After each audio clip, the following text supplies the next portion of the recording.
Patroklos låner Achilles rustning og rykker ud med myrmidonerne. Patroklos dræber Sarpedon, hvor han derefter sårer sig i Phobos og dræbes af Hektor. Achilles modtager besked om Patroklos død. Achilles stiller sig op ved voldgraven, og trænerne bliver rædselsslagne bare ved synet af ham og ved at høre hans råb.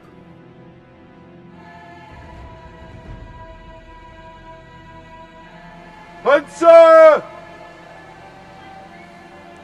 Hansa! Jeg bliver nødt til at gøre det her, far. Jeg ved det. Du har været den bedste søn, en konge kunne så.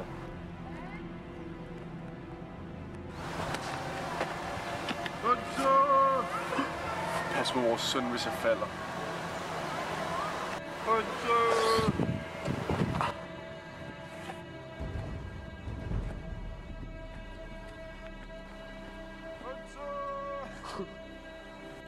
Hektor venter på Achilles uden for byen, uden at tage sig af sine jamrende forældres bønder. 3 gange drives Hektor rundt om byen.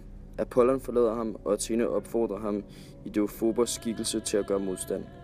Han falder i kampen og slippes bort til skibene på Achilles vogn. Forældrene og Andromaches jamrer.